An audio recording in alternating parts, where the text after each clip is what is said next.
Conquérant pacifique. Chapitre 15. Délivré de prison. Vers le même temps, le roi Hérode se mit à maltraiter quelques membres de l'Église. Le gouvernement de la Judée était alors entre les mains d'Hérode Agrippa, représentant de Claude, empereur romain. Hérode occupait aussi la position de tétrarque de Galilée.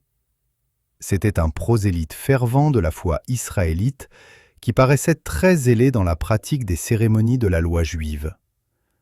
Désireux d'obtenir la faveur des Juifs, et dans l'espoir de s'assurer ainsi le pouvoir et les honneurs, il commença par satisfaire leurs désirs en persécutant l'Église du Christ, en ravageant les maisons et les biens des chrétiens, et en jetant en prison les principaux membres de l'Église.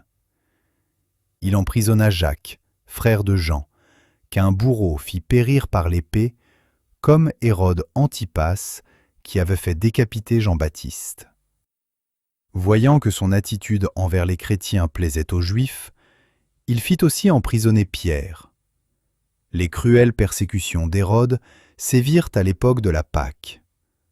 Tandis que les Juifs célébraient leur délivrance d'Égypte et prétendaient observer avec ferveur la loi divine, ils en transgressaient chaque principe, puisqu'ils persécutaient et mettaient à mort les disciples du Christ. L'exécution de Jacques plongea les chrétiens dans la tristesse et la consternation. Lorsque Pierre fut à son tour emprisonné, toute l'Église se livra au jeûne et à la prière. Hérode, qui fit mettre à mort l'apôtre Jacques, fut approuvé par les Juifs, bien que certains aient déploré la façon particulière dont cette mort avait eu lieu. Ils pensaient qu'une exécution publique aurait plus intimidé les chrétiens et ceux qui sympathisaient avec eux. C'est pourquoi Hérode fit arrêter Pierre dans l'espoir de plaire encore davantage aux Juifs par le spectacle public de son exécution. Cependant, on lui suggéra qu'il ne serait pas prudent de le faire mourir en l'exposant à la foule assemblée alors à Jérusalem. On risquerait ainsi d'exciter la pitié du peuple. Les prêtres et les anciens craignaient aussi que Pierre ne fît, à cette occasion, un de ces appels pathétiques qui avaient si fréquemment poussé la foule à se pencher sur la vie et le caractère de Jésus. Appels que, malgré tous leurs arguments, ils n'avaient pas été capables de contredire eux-mêmes. Le zèle de Pierre, qui avait plaidé la cause du Christ, conduisit plusieurs d'entre eux à se déclarer pour l'Évangile. Les magistrats redoutaient que l'apôtre ne profitât de l'occasion offerte par son exécution pour défendre sa foi en présence de la foule venue à Jérusalem pour adorer, et que sa libération ne fût alors demandée au roi. Tandis que sous différents prétextes, l'exécution de Pierre était renvoyée après la Pâque, les membres de l'Église en profitèrent pour se livrer au recueillement et à la prière fervente. Ils ne cessaient d'intercéder auprès du Seigneur en faveur de Pierre, car ils craignaient que la mort ne lui fût pas épargnée, et ils se rendaient compte que le moment était arrivé où, sans un secours spécial d'en haut, l'Église allait être anéantie. Pendant ce temps, les adorateurs de tout pays se rendaient au temple, consacré au culte de l'Éternel. Éblouissant d'or et de pierres précieuses, il offrait un spectacle d'une majestueuse beauté. Mais la nation d'Israël s'étant séparée de lui, cet édifice grandiose était désormais privé de la présence de l'Éternel. Lorsque le Christ, vers la fin de son ministère, jeta un dernier coup d'œil sur l'intérieur du temple, il dit : « Voici, votre maison vous sera laissée déserte. » Matthieu 23, verset 38. Jusque-là, ce sanctuaire était pour lui la maison du Père. Mais lorsqu'il en franchit les portes pour la dernière fois, la présence de Dieu se retira pour toujours de cet édifice élevé à sa gloire. Cependant, le jour de l'exécution de Pierre fut enfin fixé. Les prières des frères ne cessaient de monter vers le ciel en faveur de l'apôtre. Et tandis qu'ils imploraient le Seigneur avec ferveur, les anges veillaient sur le prisonnier. Comme les disciples s'étaient évadés de prison précédemment, Hérode redoubla de précautions. Pour prévenir toute tentative de fuite, Pierre fut confié à 16 soldats qui se relayaient jour et nuit. Dans sa cellule, 2 chaînes le fixaient au poignet de 2 soldats, si bien qu'il lui était impossible de faire aucun mouvement à leur insu. Les portes de la prison étaient verrouillées et fortement gardées, donc aucun moyen humain d'échapper. Mais c'est toujours dans les situations les plus désespérées que le Seigneur intervient. La cellule où l'apôtre avait été enfermé était taillée dans le roc, et les portes étaient garnies de barres et de solides verrous. Les gardiens seraient tenus pour responsables en cas d'évasion. Mais toutes ces précautions, verrous, barres, gardes, qui rendaient humainement impossible la délivrance de Pierre, devaient faire ressortir d'une façon éclatante le triomphe de Dieu. Hérode levait la main contre la toute-puissance du Créateur. Il allait au-devant d'un échec complet. En exerçant cette puissance, le Seigneur sauverait la vie précieuse que les Juifs complotaient de supprimer. La nuit précédant l'exécution prévue, un ange puissant est envoyé du ciel au secours de Pierre. Les lourdes portes derrière lesquelles l'apôtre est enfermé s'ouvrent d'elles-mêmes. L'ange du Très-Haut entre, et celle-ci se referme sans bruit derrière lui. Il pénètre dans la cellule où l'apôtre dort tranquillement, dans une paix parfaite. La lumière dont l'ange est enveloppé remplit le cachot, sans réveiller Pierre. Mais bientôt le messager céleste le touche et lui dit « Lève-toi promptement !» Alors, il se réveille, voit sa cellule inondée de lumière, tandis qu'un ange radieux se tient devant lui. Il obéit machinalement aux paroles qui lui sont adressées, et à peine s'aperçoit-il en se levant que les chaînes attachées à ses poignets sont tombées. La voix du divin messager ordonne à nouveau « Mets ta ceinture et tes sandales !» Et Pierre continue à obéir machinalement, les regards figés d'étonnement devant son visiteur. Il se croit le jouet d'un songe ou d'une vision. L'ange lui dit encore « Enveloppe-toi de ton manteau et suis-moi !» Il se dirige alors vers la porte, et lui, si loquace à l'accoutumée, le suit muet de stupeur. Ils franchissent les premières gardes et atteignent la lourde porte verrouillée qui s'ouvre d'elle-même et se referme immédiatement, tandis que les sentinelles placées devant et derrière demeurent immobiles à leur poste. Ils atteignent la deuxième porte, gardée de la même manière. Elle s'ouvre comme la première, sans qu'on entende ni un grincement de gonds, ni un bruit de verrou. Ils la franchissent, et elle se referme à nouveau silencieusement. Ils passent aussi de même par la troisième porte, et se trouvent en pleine rue. Nulle voix, nul bruit de pas ne se font entendre. L'ange glisse doucement devant Pierre, environné d'une lumière éblouissante, et l'apôtre, frappé de stupeur, se croyant toujours le jouet d'un songe, suit son libérateur. Ils débouchent ainsi dans une rue, et sa mission étant accomplie, l'ange disparaît soudain. La lumière céleste s'évanouit, et Pierre reste seul dans de profondes ténèbres. Tandis que ses yeux s'adaptent à l'obscurité, celle-ci lui semble diminuer peu à peu, et il se retrouve dans la rue silencieuse où l'air frais de la nuit lui fouette le visage. Il se rend compte alors qu'il est libre, et dans un quartier bien connu de la ville.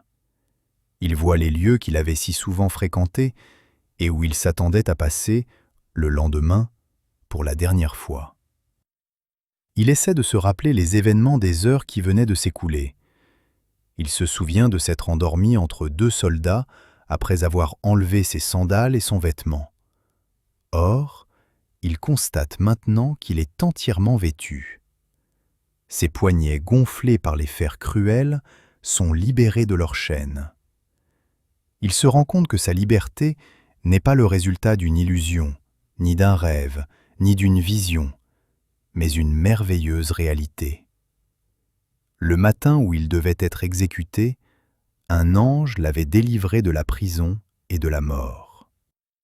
Revenu à lui-même, Pierre dit « Je vois maintenant d'une manière certaine que le Seigneur a envoyé son ange et qu'il m'a délivré de la main d'Hérode et de tout ce que le peuple juif attendait. » L'apôtre se dirige immédiatement vers la maison où ses frères s'étaient rassemblés pour intercéder en sa faveur.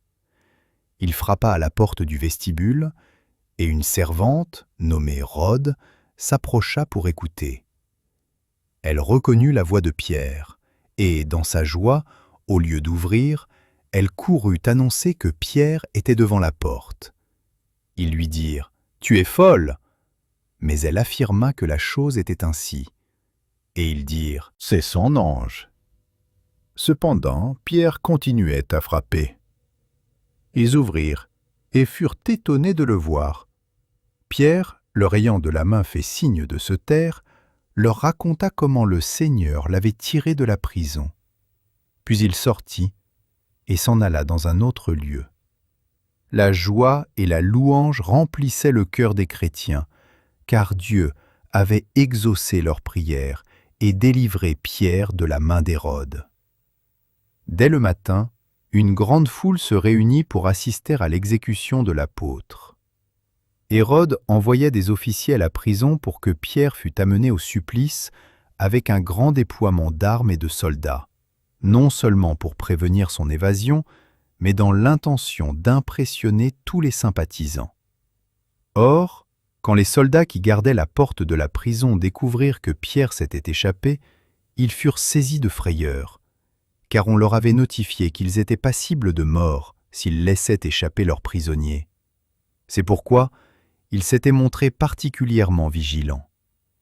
Quand les officiers arrivèrent à la prison pour y chercher l'apôtre, les soldats en gardaient encore la porte, les barres et les verrous étaient toujours en place, et les chaînes demeuraient fixées aux poignets des deux soldats, mais le prisonnier s'était enfui.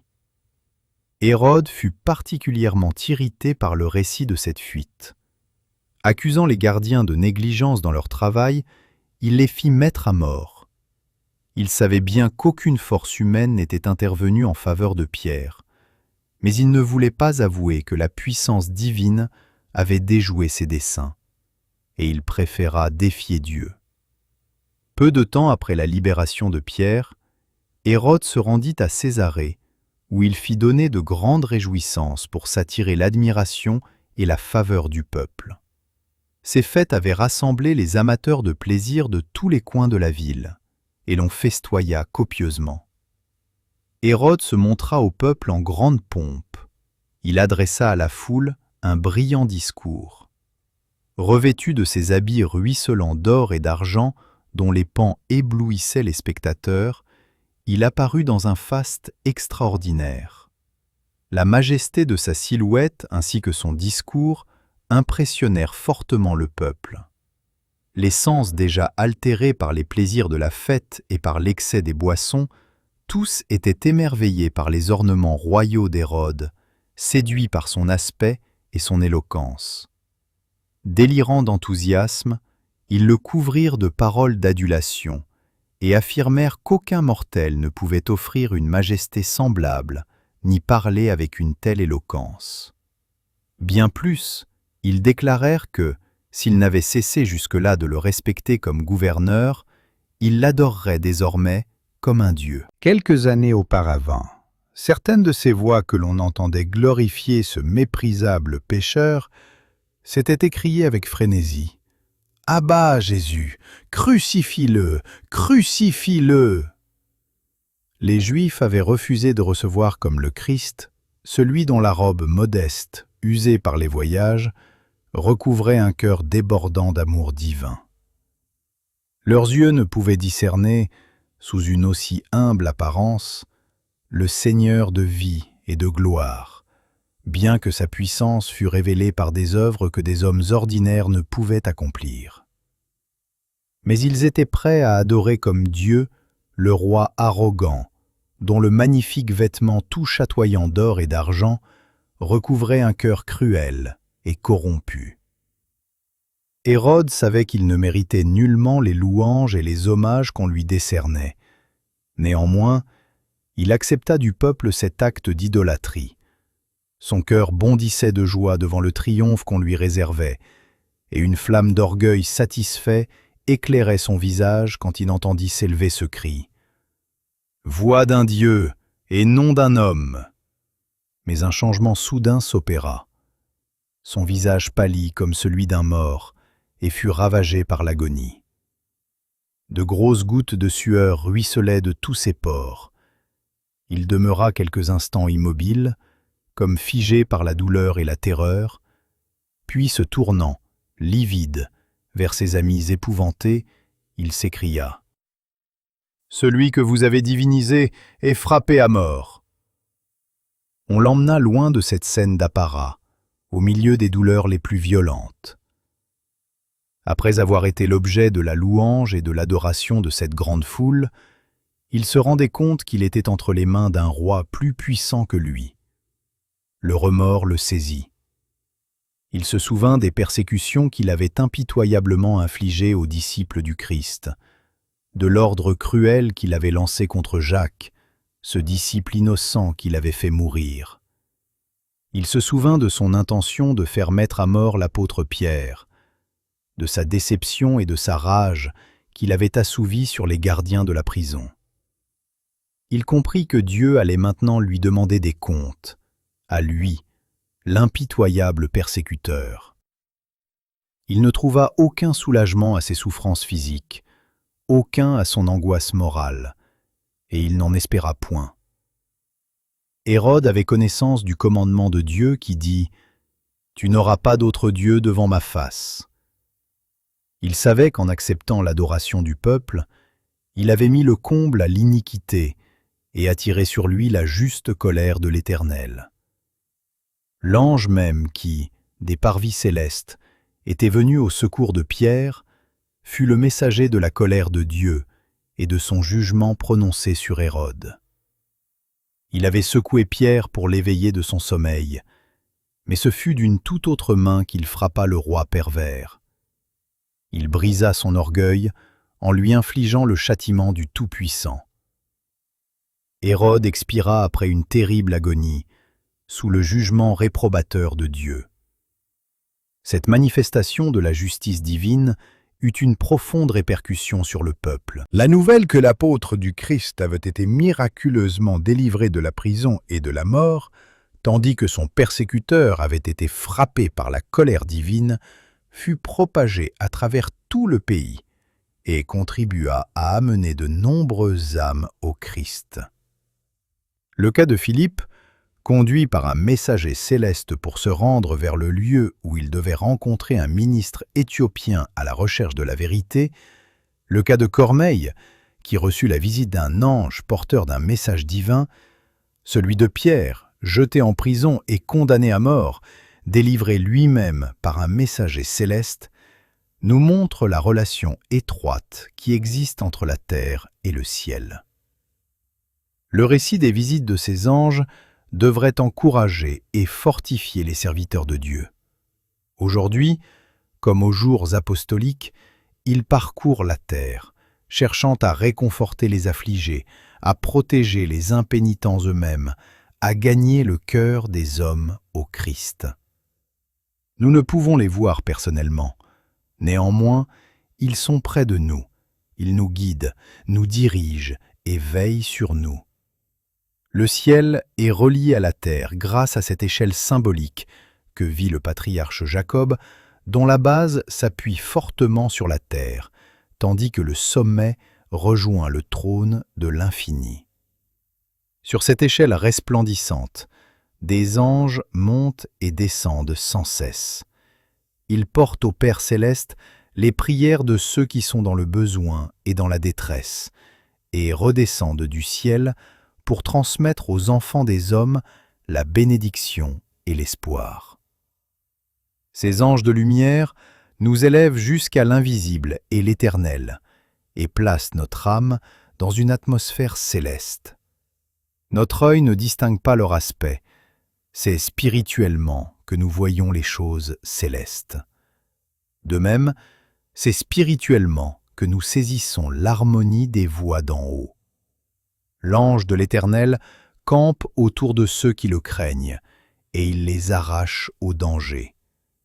Dieu envoie ses anges pour délivrer ses élus de la calamité, pour les préserver de la peste qui marche dans les ténèbres, de la contagion qui frappe en plein midi.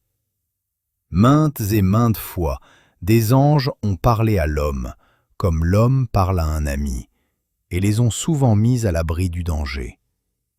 Que de fois, par leurs paroles d'encouragement, n'ont-ils pas ranimé les forces défaillantes des âmes sincères, et, les transportant en pensée au-dessus des contingences de la terre, ils ont permis aux croyants de contempler par la foi les robes blanches, les couronnes, les palmes de la victoire réservées aux vainqueurs pour le jour où ils seront rassemblés autour du grand trône blanc. Les anges ont pour rôle de venir auprès des affligés, des souffrants, des pécheurs. Ils travaillent sans cesse en faveur de ceux pour qui le Christ est mort. Quand les hommes sont amenés à se donner au Sauveur, ces messagers en informent le ciel, et alors il y a une grande joie dans les armées angéliques. Il y aura plus de joie dans le ciel pour un seul pécheur qui se repent que pour 99 justes qui n'ont pas besoin de repentance. Les anges informent le ciel de chacun des efforts que nous tentons pour dissiper les ténèbres et répandre la connaissance du Christ. Lorsque le compte-rendu de nos actes est transmis au Père, un tressaillement d'allégresse parcourt toute l'armée céleste. Les principautés et les puissances d'en haut suivent avec vigilance les luttes que les serviteurs de Dieu soutiennent dans des circonstances apparemment décourageantes. De nouvelles victoires, de nouveaux triomphes doivent être remportés lorsque les chrétiens, rallient autour de la bannière du Rédempteur, s'engagent dans le bon combat de la foi. Tous les anges sont au service des croyants humbles et sincères, et pendant que les soldats de l'armée du Seigneur entonnent ici-bas leurs hymnes de louange, le chœur des anges se joint à eux pour glorifier Dieu et son Fils. Nous devrions mieux comprendre la mission des anges. Rappelons-nous que chaque véritable enfant de Dieu peut compter sur l'aide effective des êtres célestes. Des armées invisibles, puissantes et glorieuses, entourent les débonnaires et les humbles qui ont foi dans les promesses divines.